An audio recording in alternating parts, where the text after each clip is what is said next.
Once upon a time in a lovely village named Oro, there was a woman named Kachi. Kachi was very special. She made the most beautiful clothes in the whole village. Everyone loved Kat's clothes. They were colorful like rainbows after rain. Kachi was also very kind. She always had a big smile for everyone, just like the sun shining bright in the sky. Kai had 3 daughters. They were as pretty as the clothes Ki made. Ki loved her daughters more than anything in the world. She always made sure they had the prettiest dresses to wear. People in Oro said Ki had a golden heart. She shared her smiles and kind words like they were treasures. Sometimes Ki also gave away some of her beautiful clothes to people who didn't have nice things to wear. Kachi is the heart of Oro, people would say, when they saw how happy she made everyone. Kati's house was always full of laughter and the sound of her loom. A loom is a big tool that helps in weaving clothes. It goes click, clack, click, clack. As Kachi worked on it, her daughters would play around trying to help making the house even more joyful. Everyone in the village loved to visit Kachi. They would bring her gifts of fruit and flowers because they appreciate her cat's kindness. Made the village a happier place, even the birds and the trees seemed to dance when Ki and her daughters walked by. The whole village was like a big family with Kachi and her big kind heart, making sure everyone was smiling and dressed in beautiful clothes. And so Ki lived her days weaving, loving, and spreading joy in Oro, the village that loved her just as much.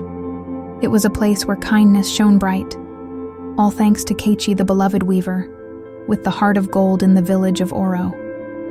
Something new was about to happen in Kat's life one day. While she was busy weaving, Kachi felt a sudden pain. "Oh!" she exclaimed a bit. Scared people nearby ran to help her, and they quickly took her to see the wise healer of the village. The healer with gentle hands and a kind voice told Kachi, "You're going to have another." Baby Ki's heart filled with joy. She couldn't wait to tell her husband Maisie and her 3 beautiful daughters about the new little one they would soon meet. Months went by, and Kat's stomach grew bigger and bigger. It was not easy with the pregnancy, but the villagers were always there for her. Then came the day she was about to give birth. Ki was in pain for 3 whole days, but then there she was, a little baby. This baby was different. Her skin was as pale as the moonlight, and her hair shone like spun gold. Kat's heart was a mix of rain and sunshine. She had a beautiful little girl, but the baby was an albino. And in the village, the people's belief was that albinos brought bad luck. Like a cloud covering the sun, Ki, with tears and hope, named her baby Tina my little gift from the gods. But not everyone saw Tina as a gift. When Mazi Kat's husband saw his new daughter, he was filled with fear instead of joy. "This is bad luck," he said with a frown. "She cannot stay with us." Kai's heart broke into 1,000,000 pieces. How could her little Tina, so small and precious, be bad luck despite Ma's words? Kachi couldn't let her daughter go. "She's our child, our little gift," Kachi pleaded. Mazi finally agreed to let Tina stay. But he said, on one condition: "I don't want to see her." This made Kachi very sad, but she hugged Tina tighter, promising to always protect their. Ki's daughters didn't know what to make of their new sister. They had heard their father and saw how the villagers whisper. They kept their distance, making Tina feel very lonely. Ki tried her best to keep her family happy. She worked harder than ever, weaving beautiful clothes, trying to spread joy and kindness, even when her own heart was heavy. Maisie, on the other hand, grew more and more distant. He blamed every single of their problems on little Tina, saying she brought bad luck to their home, the unhappy house. Began to feel sad. Ki lost many friends and customers. People in the village started avoiding her, all because of the whispers and fears about Tina's pale skin. But Kachi never stopped loving Tina. She knew her daughter was special, not bad luck. "We will show them, my little moonbeam," Kachi would say to Tina. "We will show them all how wonderful you are." And so amidst the whispers and the loneliness, Ki's love for Tina shone as bright as the moon. She hoped that one day everyone would see Tina as she did not. As a sign of bad luck, but as a precious gift to be cherished in Oro, the village where everyone used to smile and wave. Things were changing for Ki family even. With the sun shining and the birds singing, there were shadows in Kat's home. Because of little Tina's arrival, Kachi, with her heart as big as ever, tried so hard to keep everyone happy. She wore her beautiful clothes faster, hoping the bright colors and soft textures would remind the village of the joy they once shared. But it was tough, very tough. Maisie Cat's husband found it harder to smile. Every time he looked at Tina, he only saw bad luck when his crops didn't grow as much, or when the rain was too little. He said, "It's because of her." He pointed at Tina making. Ki's heart sank now. Older Ki's daughters felt stuck in the middle. They loved their mother so much and wanted to make her happy, but they also heard the whispers. Tina is different. The villagers would say, their eyes wide with worry, so they stayed away from Tina, leaving her to play by herself. It wasn't just a home where things were hard when Ki went to the market with her clothes, the same clothes that everyone once loved. People looked the other way. "We don't want bad luck," they whispered, thinking Tina's pale skin was a sign of something scary. Kat's heart was heavy. She used to be the heart of Oro, welcomed everywhere with open arms now. Because of these whispers and fears, she fell alone. Even so, she kept weaving and loving, especially loving little Tina to make ends. Meet Ki started doing small jobs here and there. She cleaned houses, fetched water, and did anything she could to help her family. The jobs were hard and they paid. Very little. It was not like before, when her beautiful clothes would sell for good money. Through all this, Kat's love for Tina never faded. "My little moonbeam," she would call Tina, holding her clothes. "You're perfect just as you are." Ki hoped that one day the village would see Tina's light too. But the shadows seemed to grow longer. Maisie's sadness turned into anger, and the distance between him and Kachi grew. The house that once rang with laughter now echoed with silence, except for the click-clack of Ki's loom and Tina's soft giggles in the heart of Kachi. There was a light that refused to go out, she believed. In better days ahead, we will find our way through these shadows, Kachi whispered into the night. Her eyes filled with tears, but her spirit unbroken for Mina, for all of us. As the sun rose and set over the village of Oro, Tina, the little girl with skin as pale as the moon, grew taller. She was no longer the tiny baby that had caused so much stir. Now she was a beautiful girl, with eyes that sparkled like stars, and a smile that could light up the darkest room. But even as Tina grew, the whispers didn't stop. "There goes the girl," people would say, pointing and not bothering to whisper anymore. Tina heard them, but she tried to keep her smile just like her mother. Kachi taught. Her Ki watched her daughter grow, feeling both proud and sad. Proud because Tina was kind and smart, and sad because she knew how lonely Tina felt. Tina's sisters, now older, still kept their distance, listening more to the village's fears than to their mother's pleas of love and acceptance. Mazi, Tina's father, spoke less and less. He worked on his farm from sunrise to sunset, trying to escape the home that reminded him of what he thought was his. Misfortune at night, he would look at Tina and then quickly look away, as if afraid of what he might feel. Tina tried to make friends, but it was hard. When she went to fetch water, the other children would leave their mothers, calling them away. "Come here, don't go near her," they'd say. Their voices filled with unnecessary fear. They whispered and pointed fingers, saying she was bad luck. Tina's heart would ache, but she'd just pick up her water and head home with tears rolling down her eyes. Even at home, things were not easy. Her siblings, who should have been her friends, stayed away, afraid of being called unlucky too. They wouldn't share games or secrets with Tina. She often felt very alone, like a moon in a dark sky shining by itself. Home, Tina learned to weave from Kachi. Her fingers were quick and sure, and soon she was making cloth as beautiful as her mother's. "You have a gift, Tina," Ki would say, her voice filled with pride. "Your hand with magic. but outside their home. No one wanted to see the beauty Tina created. They only saw her pale skin. Tina often sat by the window, watching the world go by, wondering why she was so different. Why did her presence bring whispers and stares she had so much love to give, so many smiles that never got? Returned. Her heart was big, but it felt heavy with unshared love. One day, as Tina sat weaving with her mother, she asked, "Mama, why don't they like me?" Key looked at their daughter, her own, heartbreaking. "My child," she said, "sometimes people fear what they don't understand, but know this.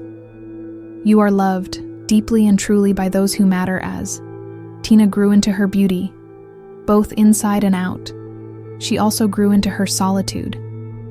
The village's rejection became a familiar pain, one she learned to live with, but never understood. Her world was small, limited to her home, her family, and her weaving. The village of Oro, with all its colors and life, felt like a distant dream, one where Tina longed to belong, but knew she never would. Despite everything, Tina's spirit remained unbroken. She was kind, even to those how kind to her. She shared her smile even when no one smiled back, and she loved even when she wasn't loved in return. In a world that didn't understand, her Tina remained all light, dimmed by the shadows, but never extinguish it. Then one day, after many years of feeling this way, Tina made a big decision. She decided she could no longer live in a place that only saw her as different, a place where being herself was seen as wrong. "Mama," she said one quiet evening, her voice steady, but her eyes sad, "I need to find a place where I belong." Key felt a storm of emotions. She knew the pain of her daughter's rejection, felt it as her own yet. The thought of Tina leaving, stepping into a world so big and uncertain, filled her with fear. "Tina, my moonbeam," Key whispered, her eyes glistening with tears.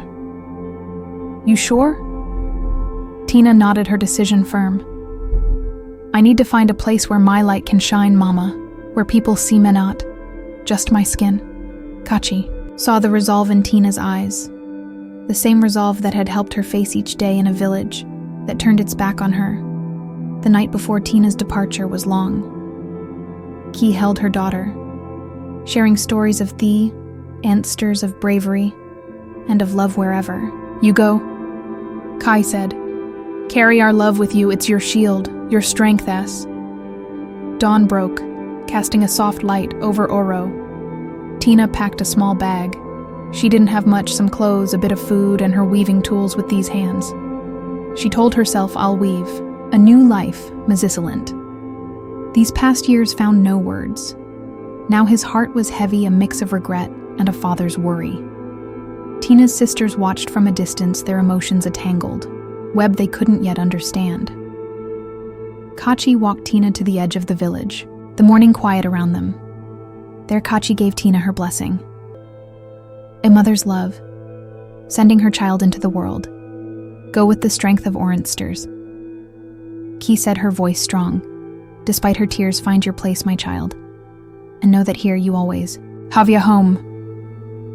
Tina turned to leave his steps. Determined, she looked back.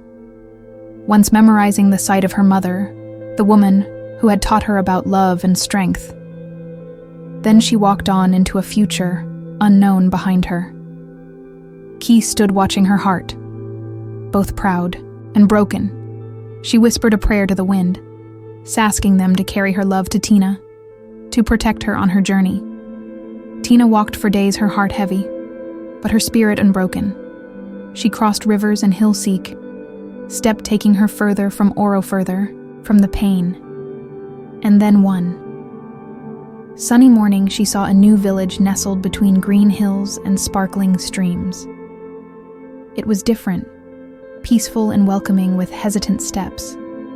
Tina entered the village she expected. Whispers, stares, the all too familiar signs of rejection. But what she found was smiles, warm, genuine smiles from strangers who didn't know her story but were willing to welcome her all the same. In this new village, no one whispered, about her pale skin or looked at her with Faye. Instead, they saw her for who she was, a young woman with a talent for weaving and a heart full of kindness. Tina, carrying the weaving skills her mother Kachi had taught her, began to weave. Her fingers danced like they were part of the loom, creating fabrics that told stories, fabrics that shimmered with colors of the sunrise and the calm of the sunset. The villagers saw her work, were amazed. "Look at this beauty," they would say, touching the soft clothes that Tina made. And just like that, Tina found her place among them. She was no longer the girl to whisper about, but the weaver, whose hand-spun magic word of Tina's weaving spread quickly. People came from all around, not just to buy her cloth but to meet the remarkable young woman who made it her hand we magic, they said. And Tina, who had once been shown for being different, found herself embraced by her new community for the first time in her life. Tina felt a sense of belonging. She was invited to dinners too, celebrations, and with each passing day, her circle of friends grew. They didn't see Tina the albino. They saw Tina the weaver, the friend, the cherished member of their village. With her success came happiness, a deep, fulfilling joy that Tina had never known. She woke up each day to a life she had dreamed of, but never dared to hope for. Her past, filled with rejection and loneliness, seemed like a distant memory here in this new village.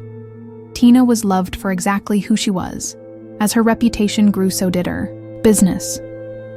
Tina's cloths were sought after far and wide, and her little home became a place of laughter and light. She used her success to help others, remembering her mother's lessons of kindness and generosity. Tina became known not just for her weaving, but for her big heart. One day, as Tina sat weaving under the shade of a large tree, she realized something important. She had found her place in the world, not by changing who she was, but by living her truth in this village, among these people. Tina wasn't just accepted, she was celebrated. And so Tina's new beginning was marked not by the end of her journey, but by the start of a new chapter. A chapter filled with success, yes, but more importantly, with happiness. In this village, Tina discovered that the greatest success of all was finding a place where she could be herself, unapologetically and freely. As season changed, and Tina's life blossomed in her new village, something magical happened among the many who admired her work. And spirit was Prince Kari, the son of the village. Chief Prince Ki was kind and wise, beloved by all. He had heard tales of Tina's beautiful weavings and her even more beautiful heart. Curious, he visited her stall under the guise of buying cloth. But as soon as saw her, he knew there was something special about Tina. They talked first about weavings, then about life dreams and hopes Tina found in Prince C, a kindred spirit, someone who saw the world not as it was, but as it could be. And Prince Kari saw in Tina a strength and grace he had never encountered before. The friendship blossomed into love, a love that was deep and true, built on respect and shared dreams. One day, under the shade of the same tree, where Tina realized she had found her place, Prince C asked her to be his wife. He didn't see a weaver, nor did he see an albino. He saw Tina, the woman who had captured his heart. With you, I see a future, bright and beautiful, he said. Tina, with tears of joy in her eyes, accepted her heart once, heavy with sorrow, now soared with love. Before they married, Prince C asked Tina if there was anything she wished to do. Tina knew the time had come to face her past. She needed to return to Oro, not for Val foundation, but to close the chapter that had once defined her.